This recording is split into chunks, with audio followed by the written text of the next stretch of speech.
Segundo Crônicas, capítulo 20, a partir do versículo 1 diz assim: bem-vindos ao Evangelho. Essa é a nossa introdução de hoje.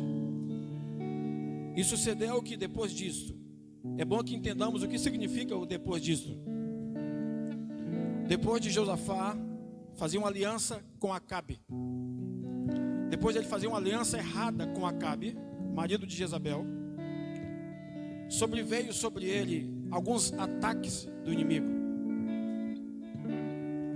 Logo de início, o Senhor já nos ensina a não fazermos alianças erradas. Depois disso é isso. Depois de que Josafá fez uma aliança errada com o rei Acabe, o que aconteceu? Os filhos de Moabe e os filhos de Amon, e com eles alguns outros dos amonitas, vieram a peleja contra Josafá. Presta atenção no versículo 2. Então vieram alguns que deram aviso a Josafá, dizendo: vem contra ti uma grande multidão da além do mar da Síria. Eis que lá estão em Hazazon Tamar, que é em Gedi. Então Josafá teve medo. Preste muita atenção, olhe para cá, deixe sua Bíblia aberta. Eu estou falando de um dos reis mais respeitados do Velho Testamento, Josafá. Quando recebe a notícia, ele teve medo. Quando recebe a notícia que os inimigos viriam contra ele, ele teve medo. E por que Deus não tirou isso da Bíblia? Por que Deus registrou isso na Bíblia? Para nós sabermos que se até um rei teve medo, em algum momento em nossas vidas o medo vai querer bater em nossa porta. Mas lembre-se disso, ele teve medo, mas resolveu buscar ao Senhor. O medo não anula a sua fé. A mulher do fluxo de sangue teve medo quando foi até Jesus. Tinha medo de ser apedrejada, medo de ser ridicularizada, medo de ser assassinada. Mas sabe o que aconteceu quando ela foi até Jesus? O medo dela caiu e Jesus viu a sua fé. Mesmo com medo, busque ao Senhor. Versículo 3, continue. Então Josafá temeu e pôs-se a buscar o Senhor, e apregoou jejum em todo Judá. E Judá se ajuntou para pedir socorro ao Senhor. Também de todas as cidades de Judá vieram para buscar o Senhor. E pôs-se Josafá em pé na congregação de Judá e de Jerusalém, na casa do Senhor, diante do pátio novo, e disse: observe o que ele fez. Ah, Senhor, Deus de nossos pais, porventura não és tu, Deus dos céus? Ele foi declarando quem é Deus. Pois tu és dominador sobre todos os reinos das gentes, e na tua mão há força e poder, e não há quem possa resistir. Porventura, ó nosso Deus, não lançaste tu fora os moradores dessa terra de diante do teu povo de Israel, e não deste a semente de Abraão, teu amigo, para sempre?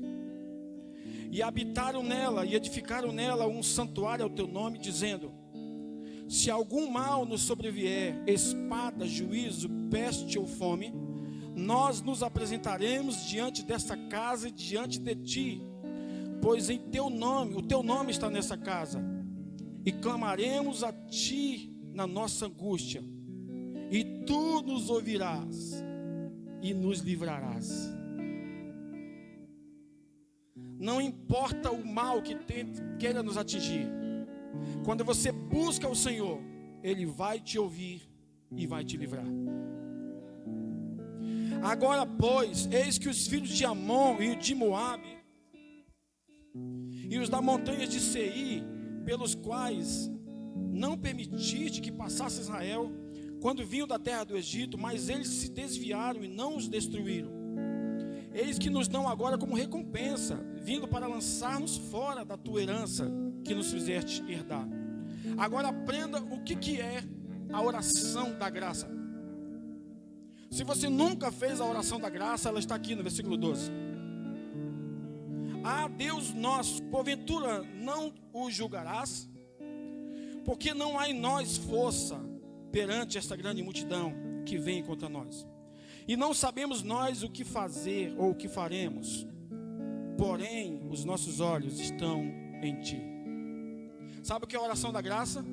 Não sei o que fazer, não tenho forças, mas os meus olhos estão em ti. Porque se você soubesse, você não precisaria da graça.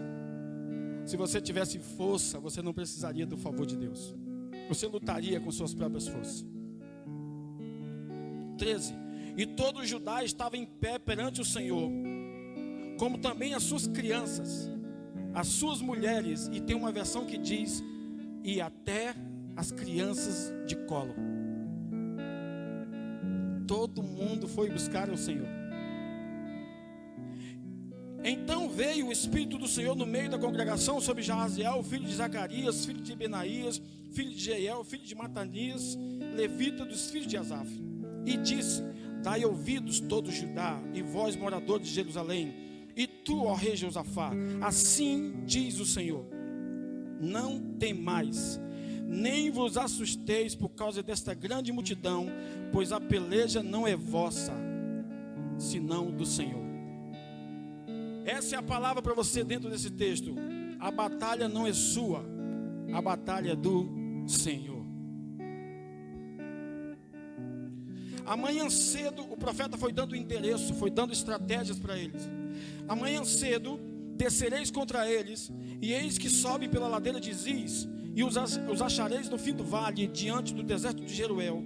Nesta peleja não tereis que pelejar. Parai e estais em pé, e vede a salvação do Senhor para convosco, ó Judá e Jerusalém. Não temais, nem vos assusteis. Amanhã saíres ao encontro, porque o Senhor será convosco.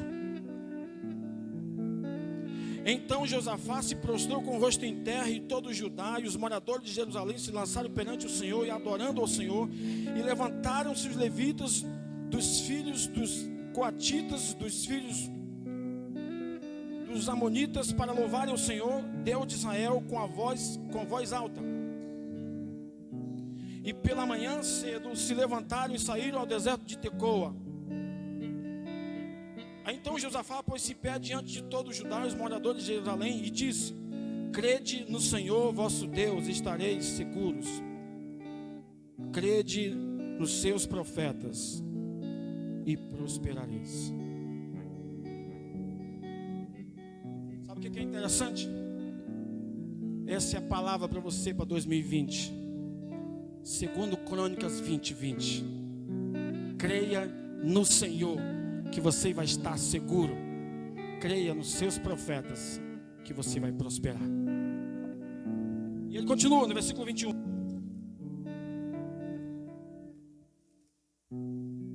Aconselhou-se com o povo e ordenou cantores para o Senhor, que louvassem a majestade santa, saindo de diante dos moradores, dizendo: olha o que eles cantaram. Sabe o que eles cantaram? O Senhor é bom, o Senhor é bom, e a sua misericórdia, e a sua misericórdia dura para sempre, dura para sempre. Você aprendeu a oração da graça no versículo 12. Agora você aprendeu a canção da graça no versículo 21. É só inverter o número. No 12, oração da graça. No 21, canção da graça.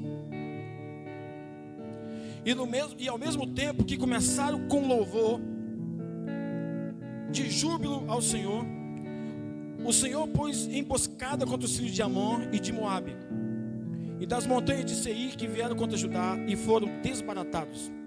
Porque os filhos de Amon e de Moabe se levantaram contra os moradores das montanhas de Seir, para os destruir e exterminar. E acabando eles com os moradores de Seir, ajuntaram uns aos outros a destruir-se. Entretanto, chegou Judá à atalaia no deserto, E olharam para a multidão, e eis que eram corpos mortos, que jaziam na terra, e nenhum escapou. E vieram Josafá e o seu povo para saquear os despojos, e acharam neles fazenda e cadáveres em abundância, assim como os vasos preciosos, e tomaram para si tanto que não podiam levar mais. E 3 dias saquearam despojos, porque era muito. E ao 4º dia se ajuntaram no vale de Beraca, que é chamado Vale da Bênção, porque ali louvaram o Senhor. Por isso chamaram aquele lugar de Vale da Bênção até o dia de hoje. Então voltaram todos os homens de Judá e de Jerusalém, e Josafá à frente deles, para ir a Jerusalém com alegria, porque o Senhor os alegrara acerca dos seus inimigos. E foram a Jerusalém com alaúdes e com harpas e com trompetas para a casa do Senhor.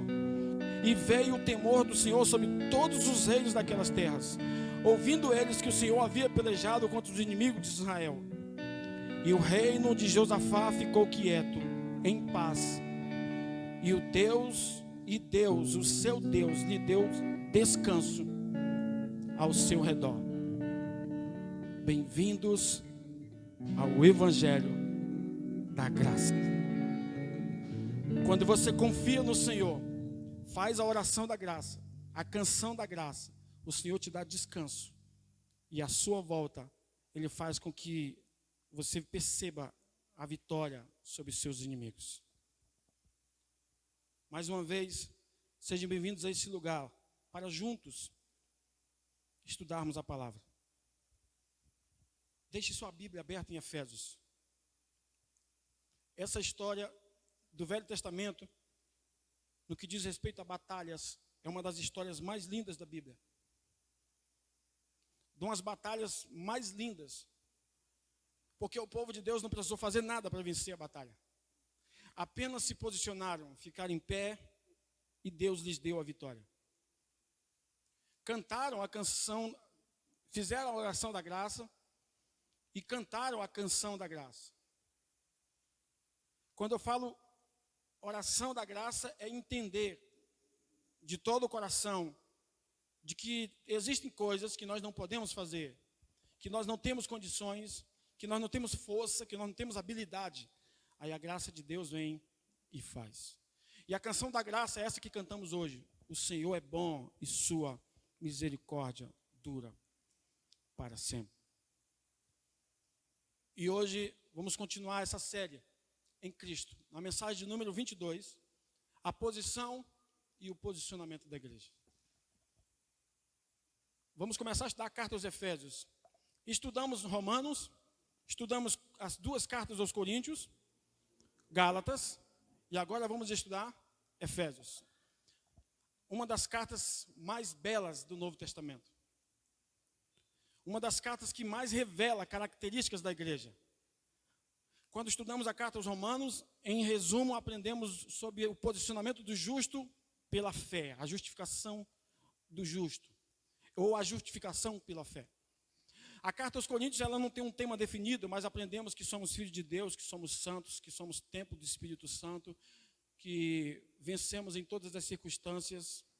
Tem vários temas, não há um tema definido apenas na carta aos Coríntios.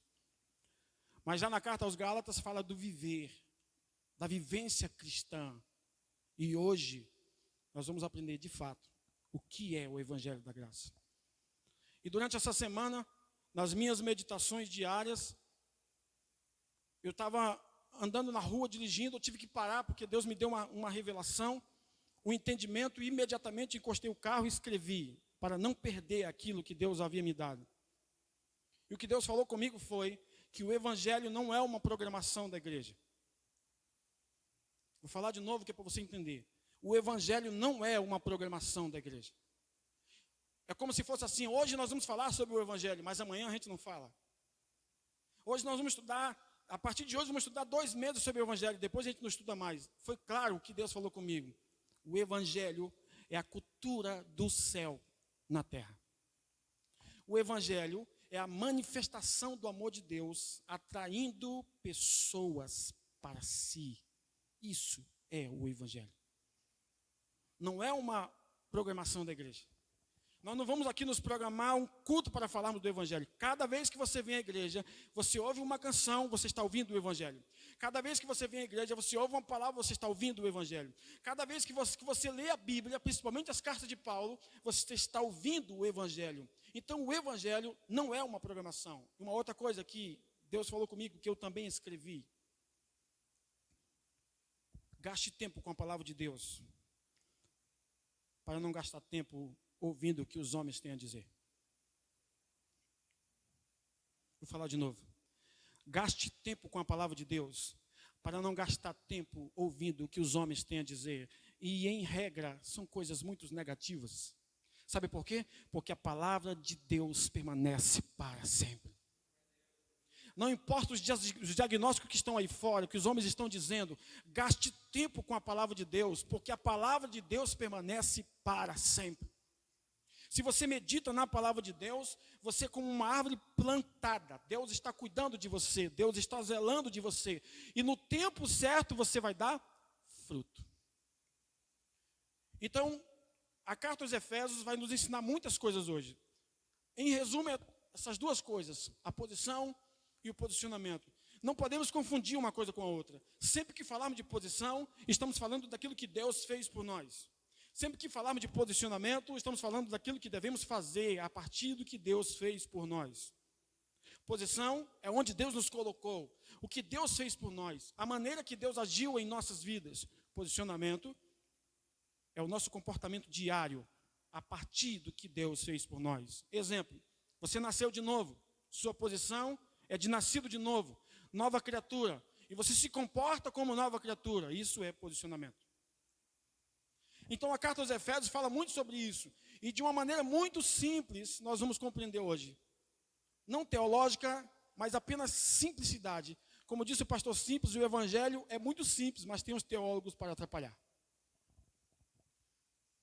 Porque eles querem dificultar, querem encontrar coisas que não estão de acordo com a palavra, querem até dizer que Deus não está dizendo aquilo. Não. O apóstolo Paulo é muito simples. Precisamos abraçar o evangelho de Jesus, que é a boa notícia, a boa nova. E nós já aprendemos aqui, nesses 22 domingos, que o evangelho é uma pessoa. Você se alegra porque pode se relacionar com uma pessoa viva. Jesus está aqui no nosso meio, amém, irmãos? Você pode crer nisso? Você pode crer, você pode sentir, Jesus está aqui. Porque quando você lê a palavra de Deus, é a pessoa de Cristo se manifestando aqui. Ele é o Logos, o Verbo, a palavra viva de Deus no nosso meio. Sempre quando abrimos a Bíblia, é Jesus falando conosco. Por isso que a Bíblia não é um jornal. Ela está mais atualizada do que o jornal de amanhã. O jornal de amanhã nem saiu, a Bíblia já está atualizada. As notícias que virão nesses últimos anos nem saíram, mas a Bíblia já tem resposta para isso. Os cientistas descobriram que as pessoas vivem mais quando leem a Bíblia e quando participam de uma comunidade, quando fazem parte de uma igreja. Vou falar de novo porque isso é científico, tá? Há mais de 30 anos, os cientistas descobriram que pessoas que leem a Bíblia, pessoas que congregam, que fazem parte de uma igreja, vivem mais. Amém? Está preparado para viver 100 anos, se Jesus não voltar? Isaías profetizou que nós vamos ter vida como as árvores. E as árvores vivem muito, viu, irmãos? A idade das árvores. Então os cientistas estão de acordo com a palavra, porque Salomão profetizou no Provérbios capítulo 4, que a palavra de Deus é vida e saúde. Vida e saúde para quem encontra. Todo dia lê a Bíblia que você encontra vida e saúde. Mas Salomão deixou bem claro, vida e saúde para quem encontra. Você toma um remédio para dor de cabeça, ataca o estômago. Você toma um remédio para o estômago, ataca os rins. Você toma um remédio para os rins, ataca o fígado. Você come da Bíblia, cura tudo. A dor de cabeça vai embora. A dor no estômago vai embora. A dor dos rins vai embora. A enfermidade vai embora. Porque a palavra de Deus é vida e saúde para o seu corpo. Salomão foi muito claro, ele está falando de saúde física. Vida é saúde para o seu corpo. Quando você come da palavra, quando você bebe uma cápsula da palavra de Deus. Nós somos muito obedientes com respeito às coisas naturais. Os médicos dizem, tome remédio 3 vezes ao dia, e nós tomamos. E, claro, vamos respeitar os médicos, estudaram para isso.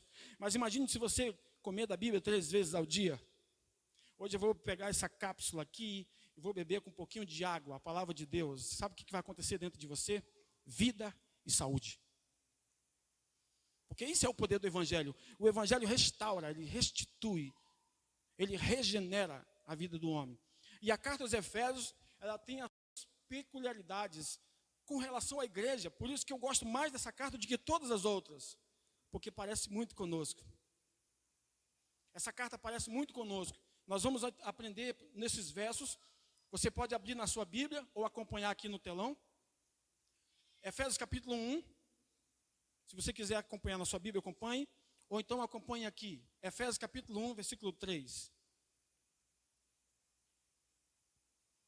Mas deixe sua Bíblia aberta que nós vamos ler a palavra hoje. Pregadores da graça pregam muito, sabia? Eles falam muito.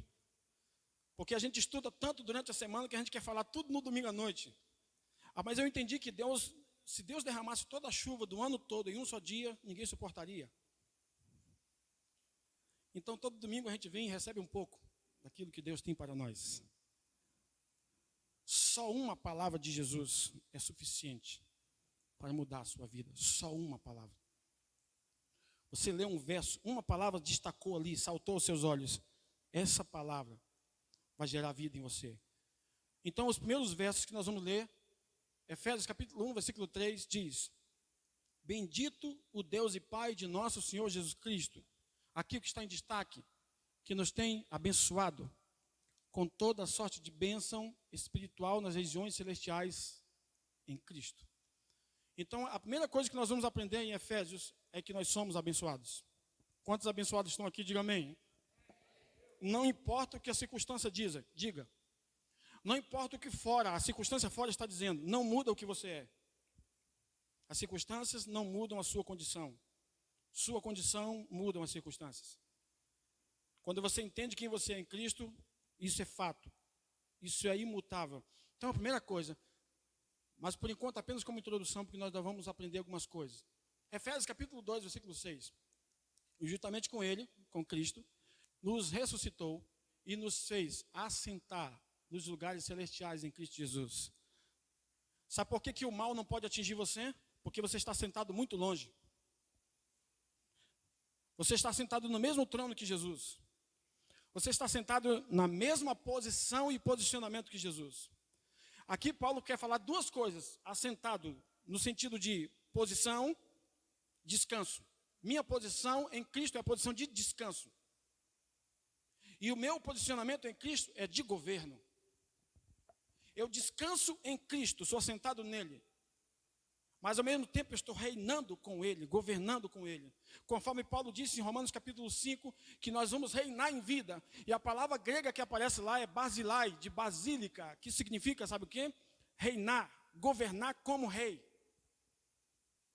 Eu estou vendo aqui muitos homens de Deus, muitas mulheres de Deus, que Deus chamou para governar como rei, amém ou não? Aqui na terra. Pastor, o que significa isso? Pense a autoridade que tem um rei. Quando o rei diz, vai acontecer, vai acontecer. Você é rei, você é rainha, você tem autoridade, você é a igreja do Senhor. Você pode dizer que os céus se abram, os céus se abrem. Você vai dizer que seja desligado, se desliga. Você vai dizer, liga, será ligado. Porque o que você liga aqui, será ligado lá. O que você desliga aqui, será desligado lá. Porque você é a igreja. A igreja tem governo, ela tem autoridade. Ela tem poder e autoridade em Cristo Jesus. Capítulo 3, vamos passar pelos 6 capítulos, rapidamente. E assim, habite Cristo no vosso coração pela fé, estando vós arraigados e alicerçados em amor. O capítulo 3 trata do amor. Capítulo 3, 18. A fim de poderes compreender com todos os santos qual é a largura e o comprimento e a altura e a profundidade. E conhecer o amor de Cristo, que excede todo entendimento, para que sejais tomados de toda a plenitude de Deus. Capítulo 4, versículo 1. Rogo-vos, pois eu, prisioneiro no Senhor, que andeis. Aqui Paulo já nos convida para andarmos, praticarmos, de modo digno da vossa vocação a que foste chamados. E com toda humildade e mansidão, com longanimidade, suportando-vos uns aos outros em amor. Capítulo 4, versículo 3. Esforçando-vos diligentemente por perseverar a unidade do Espírito, por preservar a unidade do Espírito no vínculo da paz. Olha o que ele diz no capítulo 5. Sede, pois, imitadores de Deus, como filhos amados. É muito comum a expressão amados na carta aos Gálatas. Paulo às vezes usa a palavra amado com A maiúsculo para falar de Jesus. Você é atraído para Deus em Cristo, ele usa a palavra no amado. Por que Paulo usa a palavra no amado? Porque 2 vezes Deus falou isso para Jesus. Quando Jesus estava sendo batizado por João, no lugar mais baixo da terra, no Jordão, Deus disse: este é meu filho amado, em quem me alegro. Depois Jesus foi para o Monte da Transfiguração, aqui Mateus 3, aqui Mateus 17. Um dos lugares mais altos de Israel. Estava lá Moisés e Elias, ele disse: este é o meu filho amado, em quem me alegro. No lugar mais baixo, no lugar mais alto, não importa, ele sempre será amado. Então Paulo usa a palavra amado para revelar de quem ele está falando, Jesus. Então a palavra amor em Efésios é muito comum. Paulo vai falar para essa igreja. É a mesma igreja do Apocalipse, que diz que se esfriou no primeiro amor. Agora Paulo está ensinando e dizendo que esses irmãos estão cheios de amor. Através do apóstolo, do discípulo dele chamado Timóteo, que cuidou dessa igreja. Então essas cartas eram lidas para esses irmãos. Sede, pois, imitadores de Deus, como filhos amados. E andai em amor, como também Cristo nos amou e se entregou a si mesmo por nós, como oferta e sacrifício a Deus em aroma suave. Agora aqui está o capítulo mais mal interpretado de Gálatas. Na verdade, de Efésios, é o capítulo 6. Principalmente o versículo 12, que diz: a nossa luta não é contra a carne e o sangue, mas contra os principados, dominadores, todas as forças espirituais que atuam nas regiões celestiais. Você precisa entender de quem que Paulo está falando. É só ler os primeiros versículos. Paulo está falando de relacionamento entre filho e pai, entre servo e senhores. A nossa luta, pais, não é contra os filhos, filhos não é contra os pais, senhores não é contra os servos, servos não é contra os senhores. A luta não é contra a carne, mas é contra aquele que às vezes usa circunstâncias para, ao invés de abençoarmos, amaldiçoarmos. Então Paulo está falando de uma luta de entendimento. A palavra grega para luta é paler, entendimento. Observe, mais ou menos assim, fique ligado. Saiba quem está agindo por trás. No capítulo 6 ele vai falar disso. Mas lembre-se que ele só fala isso no capítulo 6. E você já sabe quem você é, do 1 ao 5. Nós vamos entender mais claramente. Continua. Quanto ao mais. Ou seja, irmãos, depois de tudo que eu já vos ensinei, quanto ao mais, depois de tudo que eu já expliquei, quanto ao mais, sejam fortalecidos no Senhor e na força do seu poder, revestido de toda a armadura de Deus, para poderes ficar firmes contra as astutas ciladas do diabo. Nos primeiros 12 dias do ano, eu expliquei aqui quem é a armadura de Deus. Aqui, Paulo está falando da armadura literal de um soldado romano. Mas observe cada elemento da armadura de Deus e você vai saber de quem Paulo está falando. Quem é o capacete da sua salvação? Jesus. Quem é a verdade que te liberta, o cinturão da verdade? Jesus. Quem é o evangelho da sua paz? Jesus. Quem é a sua justiça, a couraça da sua justiça? Jesus. Quem é a espada do Espírito? Jesus. Então, a armadura de Deus é Cristo. Revista-se de Cristo para você vencer todas as ações do maligno. Amém até aqui? Então, continua. Vamos entender isso aqui, ó. Se você entender isso aqui,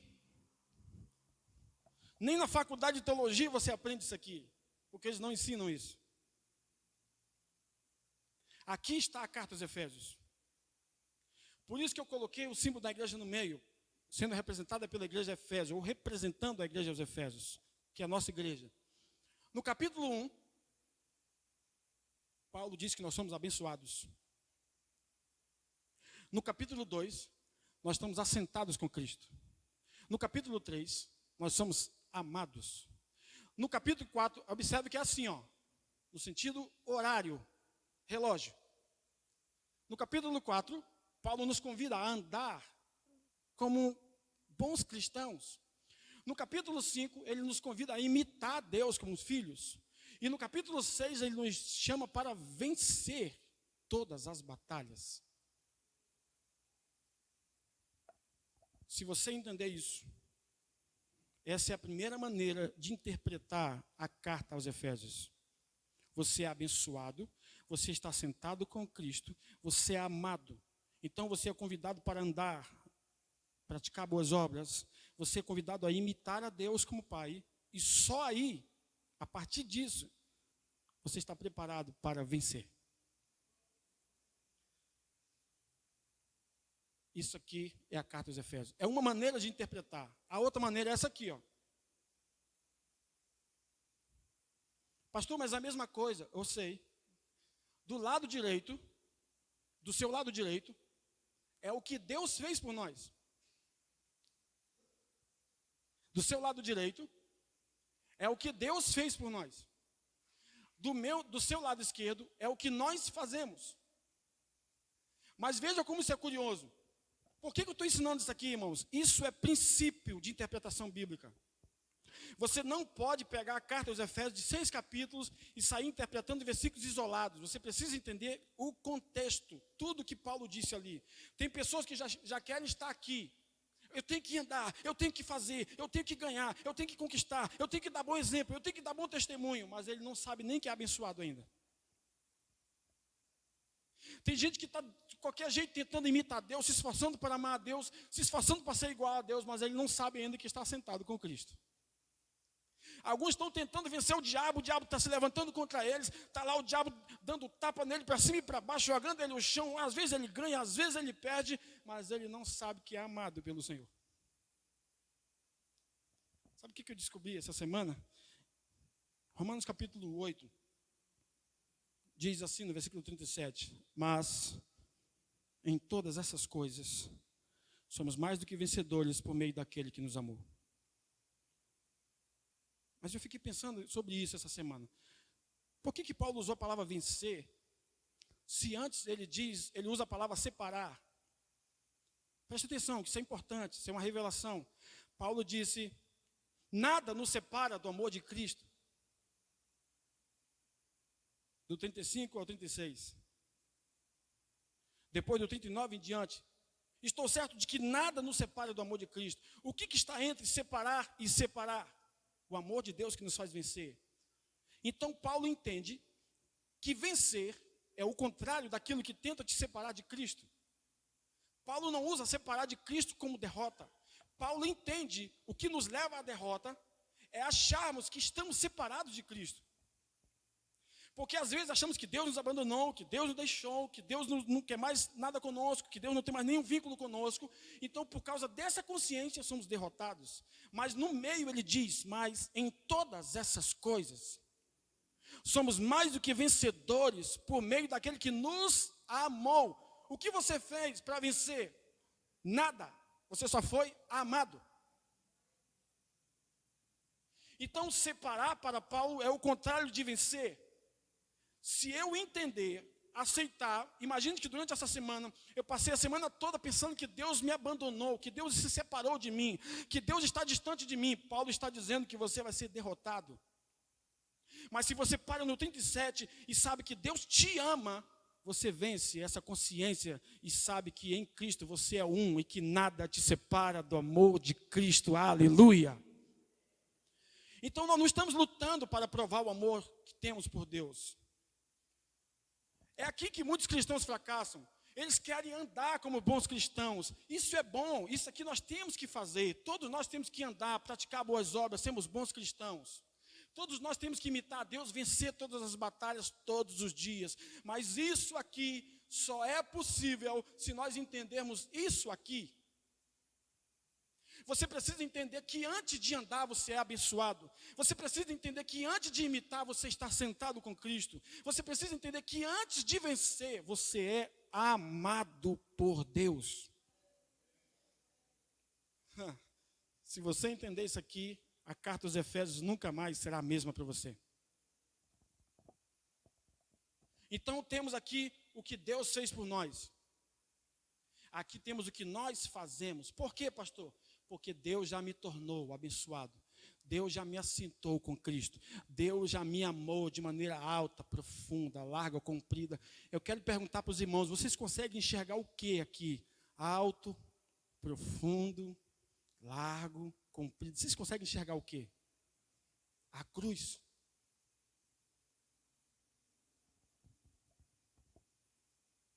Ninguém definiu o amor mais do que Paulo, nem João, o apóstolo do amor. Paulo foi o único que disse que o amor é alto, porque Jesus veio do céu. É profundo, porque ele desceu ao mais profundo do abismo. É largo, porque morreu de braços abertos, dizendo: venham todos. É comprido, porque alcançou todas as gerações. Sabe o que é isso? É a cruz. Quando você olha para o amor de Deus, você está preparado para praticar boas obras. É por isso que muitos cristãos fracassam, porque querem fazer isso aqui, sem saber o que é isso aqui. Então Paulo não escreveu isso aqui por acaso. Paulo não disse: irmãos, vocês têm que vencer todos os demônios que agem nas regiões celestiais, demônios que atuam contra a sua família. Não. Primeiro ele diz: vocês são abençoados. E por causa dessa bênção, vocês podem vencer. Vocês estão assentados. Sabe o que é isso? Da maneira que vocês estão aí agora, assentados, na posição de descanso. O corpo está sentado. O espírito está de pé, se posicionando como vencedor em Cristo Jesus. Você está na sua casa orando, sentado, de pé, de joelho, plantando bananeira, não importa. Seu corpo está na posição, seu espírito está posicionado diante de Deus, dizendo: eu estou assentado onde Cristo está. Então eu sou mais do que vencedor em todas essas coisas. É por isso que cada vez que eu leio a carta aos Efésios, eu me apaixono por ela. Sabe, a última vez que eu ministrei essa carta para a igreja, só essa carta, eu ministrei 6 meses, versículo a versículo, logo no início da igreja. Foi isso que nos fundamentou. E sabe uma coisa curiosa que eu descobri essa semana? Porque quando eu vou ministrar a carta aos Efésios, eu leio a carta aos Efésios todos os dias. E todo dia eu enxergo coisas que eu nunca tinha visto. Eu descobri que os primeiros 3 capítulos são menores do que os 3 últimos. Entendeu? Deus não precisa fazer muito. Basta um pouquinho que Deus faz, você já se sente muito abençoado. Basta um pouquinho que Deus faz, você já se sente muito amado. Basta um pouquinho que Deus faz, você já se sente assentado com Cristo. No capítulo 1 tem 23 versículos, aqui tem 22, aqui tem 21. Aqui tem 34, aqui tem 33, aqui tem 24. Esses aqui são os maiores capítulos. Aqui é o que temos que fazer. Por que temos que fazer muito? Porque já fomos muito abençoados. Por isso que Jesus disse em Lucas 7, aquele que é muito perdoado, amará muito. Eu descobri isso essa semana. Por que Deus fez, os capítulos que Deus fez são menores? Para você entender, na visão de Paulo, Deus só precisa um toque. É como um homem disse: Senhor, uma palavra tua é suficiente. O Senhor não precisa chegar lá na minha casa e pregar o sermão da montanha, não, Jesus. Basta uma palavra tua. Se o Senhor disser uma palavra, o meu servo ficará curado. Amém ou não? Uma só palavra de Jesus. Pegue o versículo da palavra de Deus, medite nesse versículo, comece a ruminar esse versículo, comece a mastigar esse versículo todos os dias. Uma palavra só, uma, pode mudar a sua vida nessa semana. Então eu quero que vocês repitam comigo essa declaração de fé aqui. Diga: eu sou abençoado. Eu estou assentado com Cristo. Eu sou amado por Deus. Sabe para quê agora? Agora eu digo: para andar, para imitar Deus e para vencer. Amém até aqui? Isso é a carta aos Efésios. Eu chamo de ciclo da graça, é assim que funciona. Não pode inverter isso aqui. Se nós invertermos isso aqui, no final não será vitória, será derrota. Porque é um homem sempre tentando fazer alguma coisa. Acabamos de ler a história de Josafá. Josafá recebe a notícia que vem um exército inimigo poderosíssimo para destruí-lo, mesmo que ele tivesse cometido um erro. Sentiu medo. E o que Josafá faz? Depende de Deus. E Deus lhe dá a vitória. O profeta se levanta, cheio do Espírito Santo, e começa a dizer: nesta batalha, vocês não devem lutar, vocês fiquem parados. Fiquem parados, que o Senhor vos dará a vitória. Descansar no Senhor não significa ficar parado fisicamente. O descanso é uma atividade dirigida pelo Espírito Santo. O Senhor te conduz, Ele te dirige, Ele diz o que fazer, o que se posicionar, como não se posicionar. Então, esse é o resumo da carta aos Efésios. E hoje no versículo 1, agora abra sua Bíblia no versículo 1, do capítulo 1 de Efésios. Leia comigo, acompanhe na sua Bíblia. Nós vamos estudar hoje até onde der. Não tem problema não, se não der a gente continua domingo que vem. Versículo 1 diz assim: Paulo, apóstolo de Jesus Cristo, pela vontade de Deus, aos santos que estão em Éfeso e fiéis em Cristo. Ok, agora olhe para cá. Primeira coisa que você precisa entender é que esta igreja tem 2 endereços. Esta igreja, a Raced, Igreja Família da Fé, tem 2 endereços. O endereço geográfico, físico, humano, natural. Avenida Rio de Janeiro com Venezuela, número 3893, bairro Nova Porto Velho. Esse é o endereço geográfico da igreja. Mas o endereço espiritual da igreja é Cristo. Essa igreja está em Cristo. É a primeira coisa que Paulo diz. Aos santos que estão em Éfeso, lugar, cidade. E aos fiéis em Cristo. Em, preposição em, a partir de, posicionado em alguém. Então Paulo está falando de uma posição, de um posicionamento da igreja. Nós estamos em Cristo.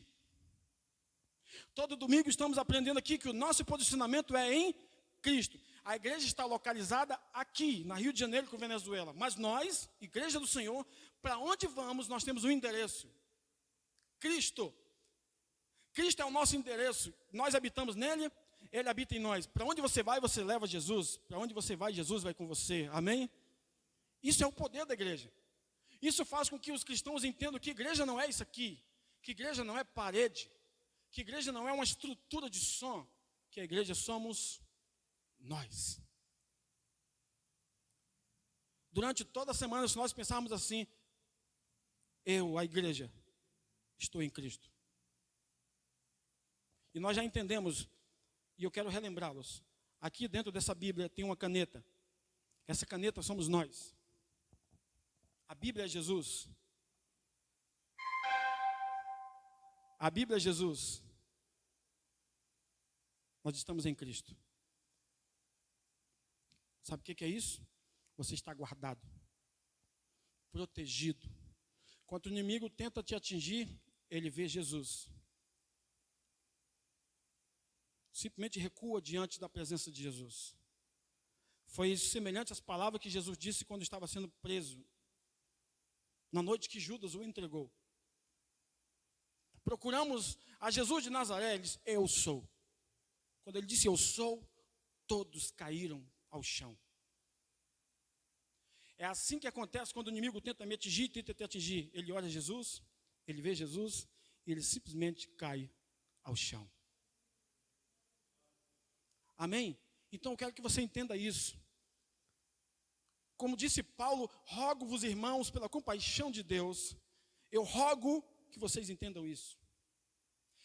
Eu imploro que vocês entendam que estão em Cristo. Que ninguém pode desconectar você de Cristo. Que ninguém pode tirar Cristo de você. Não importa o que a religião diz, não importa o que os homens dizem, não importa o que as pessoas dizem, não importa o que as circunstâncias dizem. Você entregou sua vida a Cristo, você está em Cristo. Esse é o seu verdadeiro endereço. Amém? Essa é a primeira coisa que nós aprendemos. na carta aos Efésios, começando pelo versículo 1. Está aqui, ó. A igreja está em Éfeso e em Cristo. Esse é o endereço da igreja. O endereço geográfico e o endereço espiritual. Acompanhe comigo. No versículo 2, está aqui, ó. Habita em Cristo. Essa igreja habita em Cristo. O que diz no versículo 2? Vamos ler. Diz assim: a graça, a vós, graça e paz, da parte de Deus, nosso Pai, e do Senhor Jesus Cristo. Eis a pergunta.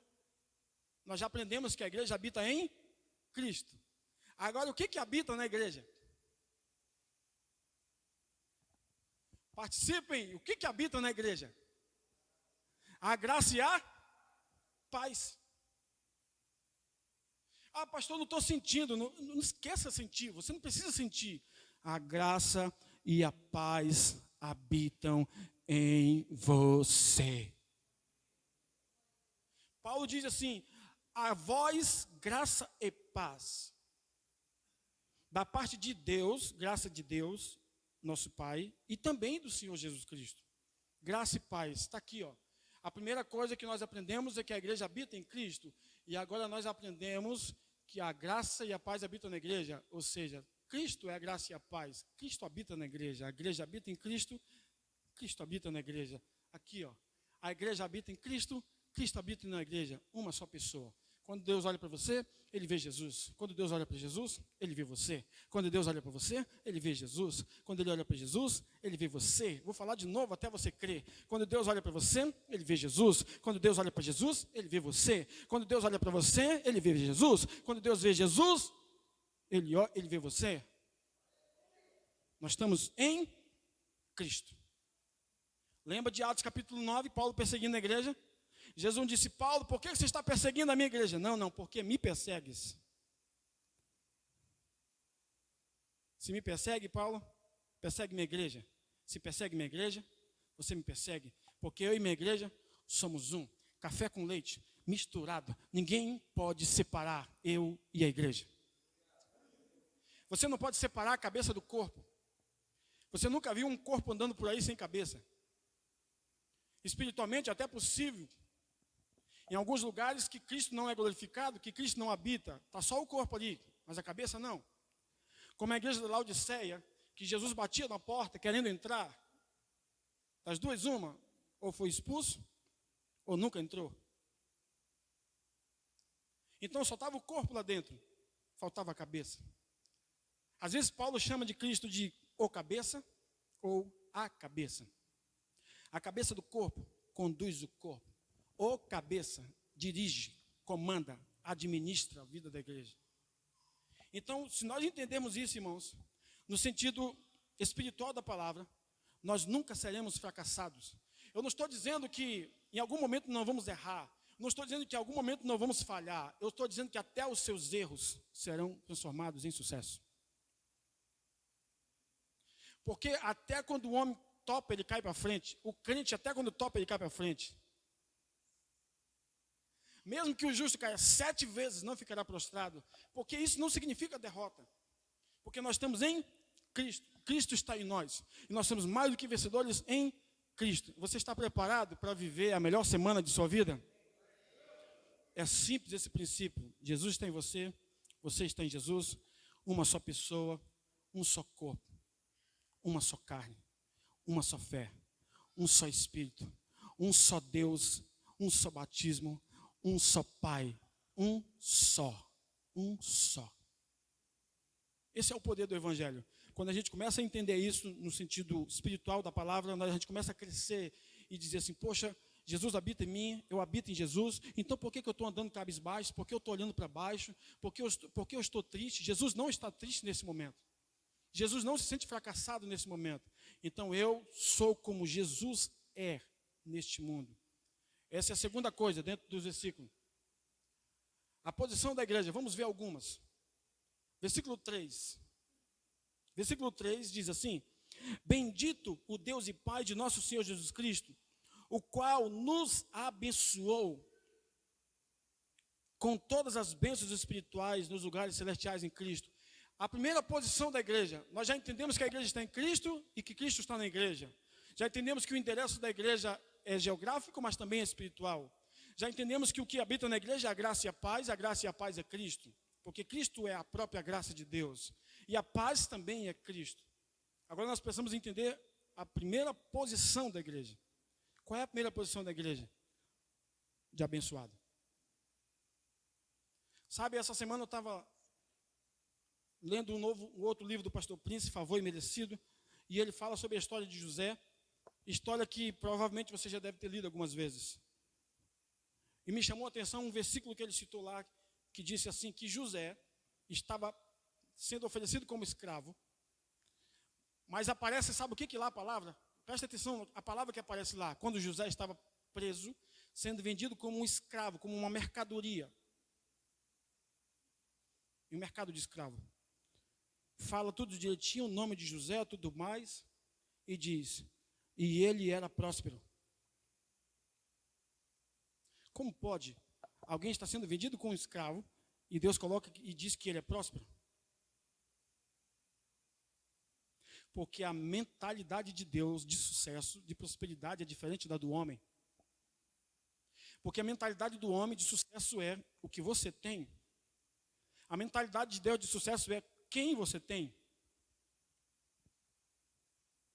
Vou falar de novo. O homem entende que sucesso é o que você tem. Seu carro, sua casa, seu salário, seus títulos, suas conquistas, seu nome na sociedade. Isso é sucesso para um homem. Mas para Deus, não é o que você tem. É quem você tem. Sabe o que aparece lá? O Senhor era com José. Aleluia. Amém, seu José? O Senhor era com José. Está cheio de José aqui nessa igreja. Tem bem uns 3 aqui. Essa igreja é uma igreja abençoada. Está cheio de Josés espirituais aqui. Entende o que é sucesso para Deus? Não é o que você tem, é quem você tem. Eu falei ontem aqui na vigília para os irmãos, a ideia dos judeus para o Deus conosco não é simplesmente, Jesus está comigo, o Senhor está comigo. Não, sempre eles diziam, o Senhor está comigo quando surgiu uma batalha. E eles sabiam que venceriam a batalha. Não era uma simples declaração, uma mera declaração. Era a vivência, no dia a dia. Os gigantes se levantavam contra eles, o Senhor está comigo. Os inimigos se levantavam contra Israel, o Senhor está comigo. Então nós precisamos entender isso, que quem está conosco é maior do que o que está no mundo. É assim que Deus enxerga José, é assim que Deus enxerga a igreja. Então, na mentalidade do homem, que valor tem alguém que está sendo vendido como escravo? Como dizer que aquele indivíduo é próspero se ele está lá, despido, sendo oferecido como escravo? Quem diria que aquele homem é próspero? Sabe por quê? Porque Deus enxerga lá na frente. Deus não enxerga o que você tem, Deus enxerga quem você tem. Você tem Jesus na sua vida, amém? Esse é o seu maior sucesso. O resto é consequência. Se você entender que Jesus está com você, habita em você, você já é bem sucedido. Então, a igreja abençoada, independente de circunstâncias, porque nós somos conduzidos pelo que vemos, é por isso que temos 5 sentidos. Vemos, ouvimos, sentimos, tocamos. Mas Deus nos deu um outro sentido, chamado fé, que não tem nada a ver com ver. Se você precisa ver, você não precisa da fé. Nós estamos cercados pela circunstância. Estamos declarando aqui, sou abençoado, sou justiça de Deus, sou amado, e à minha volta nada acontece. Como que eu me sinto? Um hipócrita.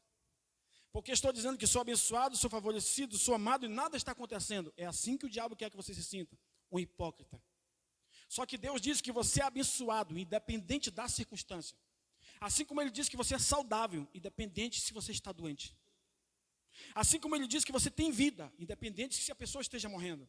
Porque a mentalidade de Deus é além do que a gente enxerga.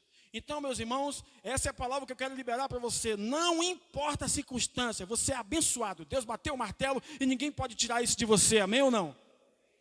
Abençoado, ele já bateu o martelo e disse, abençoado, ninguém pode te amaldiçoar. Foi por isso que Balaão não conseguiu amaldiçoar o povo, porque ninguém pode abençoar aquele que Deus abençoou. Ninguém pode condenar quem Deus tornou justo. Ninguém pode dizer, fulano ali é um condenado, fulano ali não vive uma vida qualquer. Não. Ninguém pode fazer isso, porque Deus já abençoou. E Deus não pode cancelar quando Ele libera a bênção, porque Ele não pode ir contra a sua própria palavra. Cristo nos resgatou da maldição da lei, fazendo-se Ele mesmo maldito em nosso lugar, porque está escrito, maldito aquele que for pendurado no madeiro, para que a bênção de Abraão chegasse a nós, os gentios. Hoje é dia 13 de dezembro, nós já estamos vivendo os últimos dias do ano, mas esses últimos dias serão os melhores dias de sua vida, em nome de Jesus. Você está preparado para desfrutar de saúde como você nunca desfrutou? Você está preparado para desfrutar de paz como você nunca desfrutou? Eu não estou perguntando se você está vendo, eu estou perguntando se você está crendo. Você está preparado para viver os melhores anos de sua vida, amém ou não? Por favor, não vamos permitir que o espírito de Marta entre e diga assim, Jesus, já são de 4 dias, ele já está até fedendo, Jesus. Marta, você entende de morte, eu entendo de vida. Você sabe tudo sobre morte, sabe até que já está fedendo. Mas eu com uma palavra digo, Lázaro vem para fora e Lázaro sai. Não só vivo, mas como curado. Se ele morreu de alguma coisa. Essa é a palavra de Deus. Então esses últimos dias do ano serão os melhores dias de nossas vidas. Aí você diz, pastor, essa semana, o senhor profetizou semana passada que seria o melhor dia da minha vida, a melhor semana. Um passo de cada vez, Deus está trabalhando ao seu favor. Não tenha pressa. Uma caminhada de 200 quilômetros começa com o primeiro passo. O problema é que tem gente que quer viver tudo numa semana só. Se Deus derramasse tudo o que Ele tem para você essa semana, seria como um dilúvio. É por isso que Ele nos ama. Ele vai nos dando a medida dEle. As pessoas têm fome? Amém. Jesus está presente? Vamos multiplicar os pães. Todo mundo come o pão, vai para casa satisfeito, leva um pouquinho do pão e do peixe para casa. Tem alguém doente? Amém. Jesus está presente? Jesus cura. Tem a notícia de que alguém morreu? Chama Jesus. Jesus faz milagres. Tem notícia que alguém vai casar? Chama Jesus, porque o vinho vai acabar, ele vai transformar água em vinho, porque onde Jesus está presente, a manifestação dos seus milagres se fazem presentes. Então nós, igreja, precisamos entender isso. Nós somos abençoados, não pelo que temos, e sim pelo que somos em Cristo Jesus. Eu estou falando de identidade. Eu estou falando de posição. A igreja é abençoada. Segunda coisa, vamos ver o versículo 4. Leia comigo o versículo 4. Como também nos elegeu nele, antes da fundação do mundo, para que fôssemos santos e irrepreensíveis diante dele em amor. Deus te elegeu. Você nem participou da eleição e Ele te elegeu. Você não competiu com ninguém, Ele te elegeu. Você não disputou com ninguém, Ele te escolheu. Pegue o termo eleger, trazendo dentro do contexto político, e entenda o que é eleger. Alguém que recebeu poder para representar alguém. Agora vamos espiritualizar. Deus te elegeu, te deu poder para representá-lo. Você foi eleito pelo Senhor. Nós somos eleitos pelo Senhor Jesus. No meio de quase 8 bilhões de pessoas, Deus escolheu você. Pastor, Deus ama a todos? Claro. Mas Ele não escolheu 2.000 discípulos, Ele escolheu 12. Deus vê a disposição do seu coração. Quando você entender que o amor de Deus está sobre todos, quando nós entendemos que Deus ama todos, e que Deus elege pessoas para propósitos específicos, a gente precisa entender a maneira que Deus trabalha. Está aqui Paulo dizendo que ele nos elegeu, nós somos uma igreja eleita, com qual propósito? Ele vai explicar no versículo 4. Para sermos santos, irrepreensíveis diante dele em amor. Por que Deus nos chamou? Por que Deus nos escolheu, pastor? Para vivermos uma vida santa, irrepreensível diante dele em amor. Deus não nos escolheu, Deus não te escolheu, Deus não nos escolheu para vivermos uma vida qualquer. Ele nos escolheu para vivermos uma vida incomum, uma vida separada. Aquela ilustração que eu já ensinei para vocês aqui algumas vezes. Deus te chamou para ser diamante e não cascalho. Cascalho se encontra em qualquer lugar, porque é comum. Deus te chamou para ser diamante, porque é incomum. Ele te chamou para ser incomum na sociedade. Ele te chamou para ser santo no meio de uma sociedade corrupta. Ele te chamou para ser filho no meio de pessoas que não se sentem filhas de Deus. Ele te chamou para ser amado no meio de pessoas que não acreditam no amor de Deus. O Senhor nos elegeu em Cristo Jesus. Amém? Nós somos a igreja eleita do Senhor. Isso é poderoso porque isso nos dá a liberdade de entender que foi Ele que nos escolheu. Assim como na eleição, ninguém pode reclamar durante os 4 anos. O fulano foi o mau prefeito. Você votou nele. Você deu poder para ele.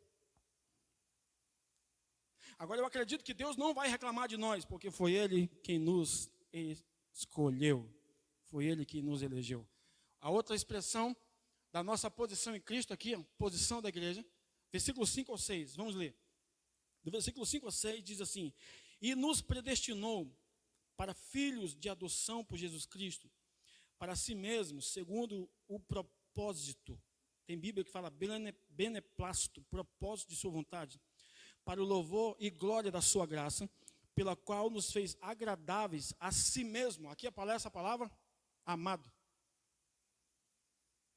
Então nós somos predestinados. Aqui Paulo não está falando de predestinação para ser salvo. Como alguns acreditam que um grupo foi escolhido para ir para o céu, outro grupo foi escolhido para sofrer eternamente. Não, não, não. Aqui nós somos predestinados com um propósito. Ele explica.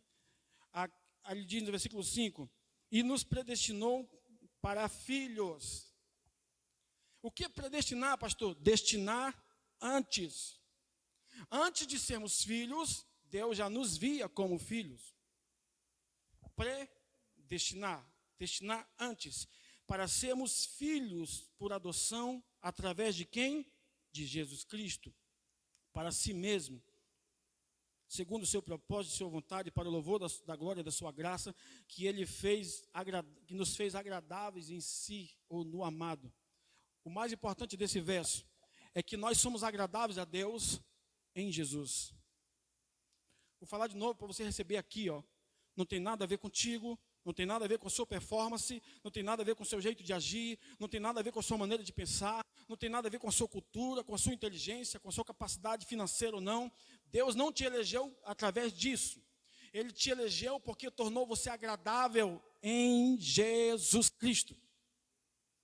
Vou falar de novo. Deus te tornou agradável em Jesus Cristo. Porque antes de estarmos em Cristo, não éramos agradáveis.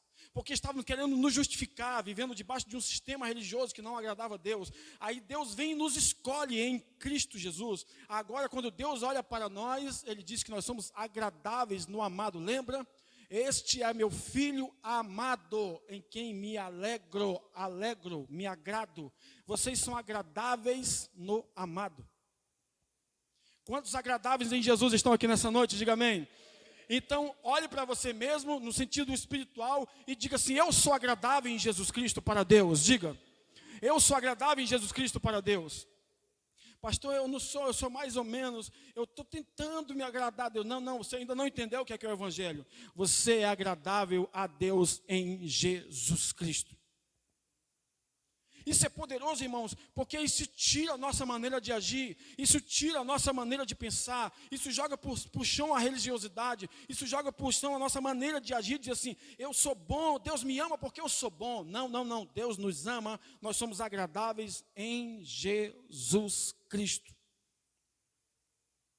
Quando Deus olha para Jesus, Ele nos ama a partir do amor que Ele tem por Jesus. não tem nada a ver comigo, não tem nada a ver contigo, é tudo a ver com Ele, porque dele, para Ele e por Ele são todas as coisas. Isso me qualifica. Para quê, pastor? Para estar diante dele como filho amado. Por que eu estou falando isso? Porque algumas pessoas chegam diante de Deus como tentando se aproximar de Deus, com medo de Deus. Tem gente que é assim, irmãos, é como Pedro acabando de conhecer Jesus. Jesus faz um milagre maravilhoso, transforma, faz a pesca maravilhosa, 353 tipos de peixes. Não eram 353 peixes. 53 tipos de peixes. Aí Pedro, pescador profissional, trabalhou a noite toda, guarde essa expressão, trabalhou a noite toda e não pegou nada. Jesus sentou no barco e pegou tudo. Vou falar de novo, não adianta trabalhar a noite toda, enquanto Jesus não sentar no barco, nada vai acontecer. Naquela noite, Jesus deu uma ordem para os peixes. Eu vou ensinar uma lição para Pedro aprender a depender de mim. Ele acha que ele é o melhor pescador do mundo. Ele conhece um peixe até cortado, frito. Ele conhece até um peixe dentro da panela. Mas eu vou dar uma lição para Pedro hoje. Jesus olhou para o mar, nenhum peixe vai para a rede de peixe, para a rede de Pedro hoje. E Pedro pesca e nada, pesca e nada, e pesca e nada. Hoje não deu para pegar nada, não deu para pegar nem candiru, e Jesus aparece. Pedro, lança do outro lado. Presta atenção. Imagine você chegando lá para um pescador profissional, ou para um engenheiro, quem quer que seja, para o melhor engenheiro do mundo, diga assim: essa coluna que você fez está fora. Imagine como Pedro se sentiu. Quem é esse cara que quer me ensinar a pescar? Eu sou o melhor aqui. Olha o que ele disse: Senhor, esta noite, nós não pegamos nada. Trabalhamos a noite toda. Aqui está o segredo. Trabalhamos a noite toda. Mas debaixo da tua palavra, eu lançarei a rede. E o que aconteceu? Pedro pegou muitos peixes. Mas é aqui que eu queria chegar. Quando Pedro vê os milagres, ele se afasta de Jesus. Porque Pedro não conhecia Jesus. Afasta-te de mim, Senhor, porque eu sou pecador. Assim estão alguns cristãos. Já são cristãos lavados pelo sangue de Jesus, conhecem o Evangelho, sabem do amor de Deus. Senhor, afasta de mim. Senhor, quem sou eu para entrar em tua presença? Senhor, quem sou eu para dobrar o joelho diante de ti? Senhor, quem sou eu para falar contigo? Você ainda não entendeu o Evangelho. Você é agradável nele. Senhor, é verdade, não tenho nada que me qualifica para estar em tua presença, mas o Senhor me qualifica. Não é a minha maneira bonita de orar, não é a minha maneira bonita de cantar, não é o quanto eu levanto minhas mãos, não é o quanto tempo eu fico de joelho. Jesus, o que me qualifica em tua presença é porque eu sou amado no Senhor pelo Pai. Então o Pai me ama em Jesus Cristo. Nós somos agradáveis. A igreja foi predestinada para isso, para ser amada. Vamos ver mais um ponto. Versículo 7 ao 8. Em quem temos, falando de Jesus, em quem temos a redenção pelo seu sangue, a remissão das ofensas segundo as riquezas da sua graça, que ele fez abundar para conosco em toda sabedoria e prudência. A igreja, a posição da igreja é uma igreja redimida. O que é uma igreja redimida, pastor? A palavra redenção pode ser interpretada como comprada, também pode ser interpretada como ter os pecados pagos, ter os pecados perdoados. Então nós não somos uma igreja que está tentando alcançar o perdão de Jesus. Vou ler de novo o verso para vocês entenderem. Versículo 7. Diz assim: em quem temos a redenção pelo seu sangue, a remissão dos pecados. Então, quando eu estou diante da presença de Deus, eu não estou implorando o perdão dos meus pecados. Vou falar de novo. Quando eu estou diante da presença de Deus, eu não estou implorando o perdão dos meus pecados. Eu estou recebendo o perdão dos meus pecados. Por quê? Porque em Jesus a conta já foi paga. E o que muda, pastor? Muda tudo. Porque quando você chega diante de Deus achando que é um pecador, você começa a enxergar que Deus é mau. Agora, quando você está diante de Deus sabendo que seus pecados são perdoados, você está diante da presença dele com liberdade, não com medo, você não está tenso diante de Deus. Então, Jesus pagou a dívida. Nós somos uma igreja redimida pelo sangue de Jesus. A outra posição da igreja, versículo 9 ao 10. Vamos ler, diz assim: descobrindo-nos o mistério da sua vontade, segundo o seu propósito, que propuseram em si mesmo, 10, de tornar a congregar em si, em Cristo, todas as coisas, na dispensação da plenitude dos tempos, tanto as que estão nos céus, como as que estão na terra. Quem é essa igreja? Qual é a posição dessa igreja? É uma igreja que sabe da vontade de Deus. Senhor, estou orando pela minha cura, não é porque eu estou implorando a cura, porque eu sei que é a tua vontade me curar. Senhor, estou orando pela minha prosperidade, pela prosperidade da minha família. Não é porque estou implorando a prosperidade, porque eu sei que é a tua vontade me prosperar. Senhor, estou orando pela salvação da minha família, porque eu estou pedindo milagre, estou clamando, implorando ao Senhor. Não, eu sei, eu conheço a tua vontade. E qual é a tua vontade, Senhor, para mim? Romanos 12, 2. Boa, perfeita e agradável. Salvação é uma coisa boa. Cura é uma coisa perfeita. Perdão de pecados é uma coisa agradável. Portanto, a vontade de Deus é boa, perfeita e agradável. Essa igreja sabe da vontade de Deus. Então nós não estamos lutando para tentar descobrir a vontade de Deus. Se Deus quer me curar ou não. É muito comum você ouvir os cristãos dizendo assim: você vai fazer tal coisa se Deus quiser. O único momento na vida que você usa a expressão se Deus quiser, para saber a vontade de Deus, é quando você precisa tomar uma decisão importante. Chama-se oração de consagração. Senhor, eu preciso tomar uma decisão muito importante. Vou orar na tua palavra, orando, de alguma maneira, o Senhor vai me dizer qual é a sua vontade. Agora, eu não posso dizer para Jesus: Senhor, é a tua vontade o Senhor me curar? É comum você falar com cristãos bons, autênticos, de caráter, de boa índole, você falar: Jesus te cura agora. Ele diz: se for a vontade de Deus. Como se na cabeça deles, a vontade de Deus fosse que ficassem doentes. Então por que as pessoas procuram os médicos? A mesma coisa que os médicos querem, o Senhor quer: a saúde de todos. A igreja sabe a vontade de Deus. Esse é um dos princípios da posição da igreja.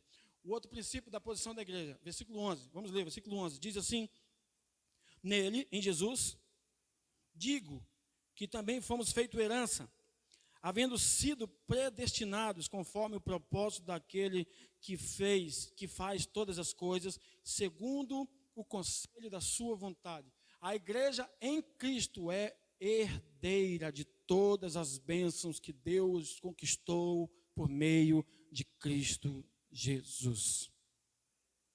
Nós temos uma herança rica, gloriosa em Cristo Jesus. Então nós não estamos vivendo como no mundo largados. Nós temos herança. Não importa o que está acontecendo lá fora. Não importa o que diz os noticiários. Irmãos, nós temos um Pai muito rico. Nós temos herança nele. Nós precisamos confiar que Deus está trabalhando por nós. O testamento já foi assinado.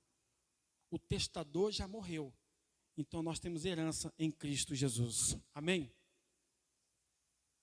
E o outro ponto da posição da igreja é a igreja selada pelo Espírito Santo. Versículo 13 e 14. Vamos ler. Diz assim: em quem também vós estáis, depois de que ouvistes a palavra da verdade, o evangelho da vossa salvação, e tendo nele também crido, fostes selados com o Espírito Santo da promessa, o qual é o penhor da nossa herança para a redenção da possessão de Deus para o louvor da sua glória. Duas palavras que nós já estudamos: selo e penhor. O selo é a garantia de que foi pago. O selo é colocado em uma carta, porque a carta foi paga, a correspondência foi paga, e que vai chegar a um destino. Por que o Espírito Santo habita em você?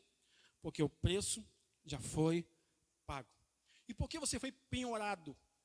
Porque há uma garantia de que Jesus vai voltar para levar você para Ele.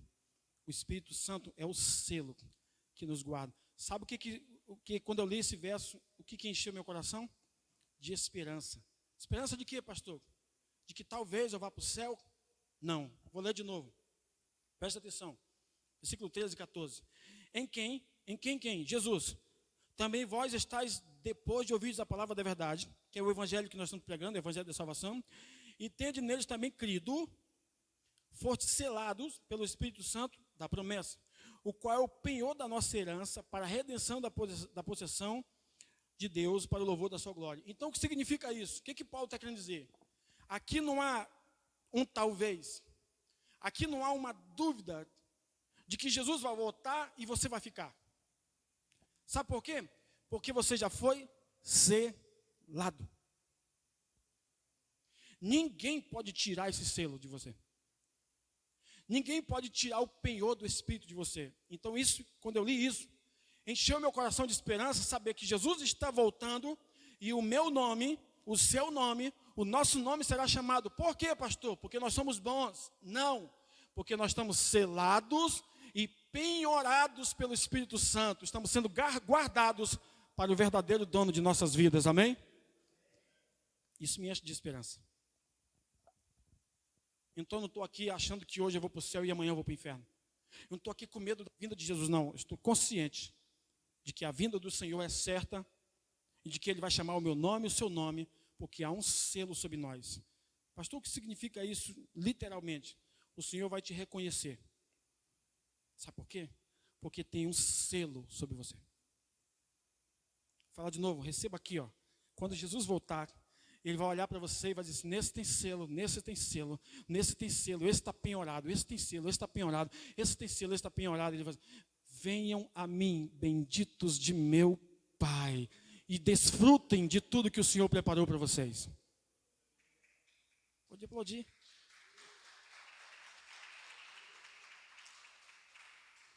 Então o selo nos garante isso. Da vinda do Senhor Jesus. Pastor, mas semana passada eu pequei. Jesus morreu há 12 mil anos e já pagou o seu pecado. Pastor, o senhor está me incentivando a pecar. Não estou dizendo que o preço já foi pago, então pare de pecar. Porque quem é muito perdoado, ama muito. A graça nos traz uma consciência contrária.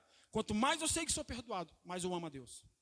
Pelo menos eu penso assim que os filhos agem. Quanto mais são amados pelos seus pais, mais eles querem estar perto. Eu não posso pensar o contrário disso. Um filho que é muito amado pelo pai, eu estou longe do meu pai, porque o meu pai me ama demais. Eu não aguento mais aquele homem me ama demais. Nunca você vai ouvir isso de um filho.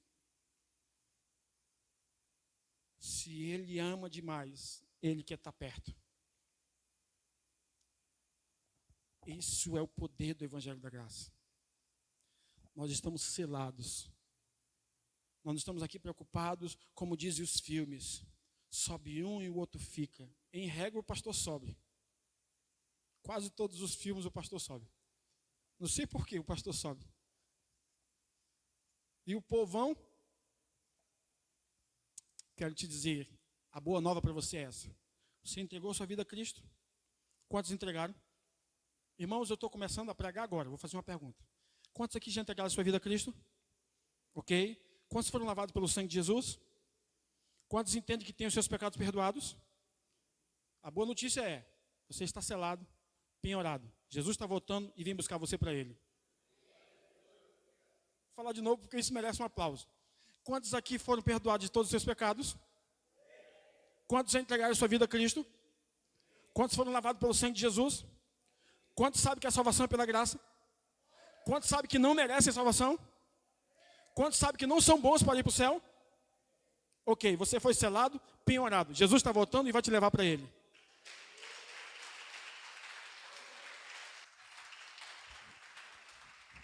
Pastor, não diga isso, porque estarão dois no campo, um será deixado. Depois a gente discute sobre isso. Estarão dois no campo, um será deixado e outro será levado. As palavras específicas para o povo judeu, Mateus 24. Tem nada a ver com a igreja. Paulo fala de um arrebatamento que é requisito para ser arrebatado. Só uma coisa, requisito para ser arrebatado: está vivo.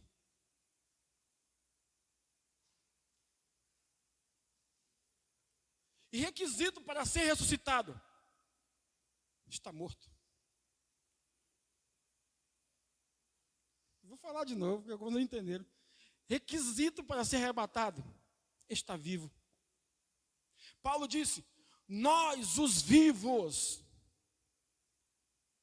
Ele não disse nós, os que estamos em santidade, dizendo aleluia, glória a Deus, santo é o Senhor, aleluia, eu sou o canal de fogo, eu sou do manto, eu sou do fogo. Nós, não. Nós, os vivos, seremos arrebatados. Os mortos ressuscitarão primeiro. Paulo não qualificou e não disse: aquele morto que não estava orando vai continuar morto. O que nos qualifica para ser arrebatados é estarmos vivos. Paremos de acrescentar o que Paulo nunca disse. A salvação é pela graça. Passou disso, é uma desgraça.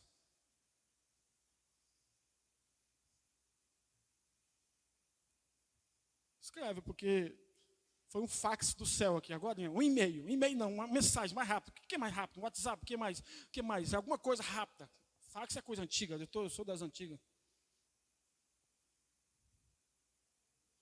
Foi rápido assim, chegou. A salvação é pela graça, passou disso é desgraça.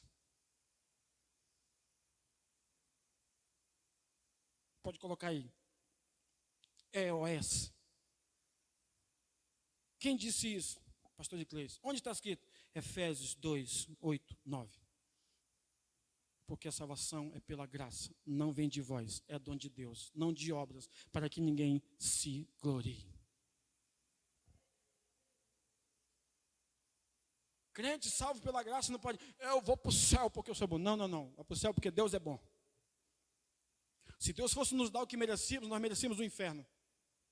Mas graças a Deus que chama-se graça, porque graça é o favor que nós não merecemos.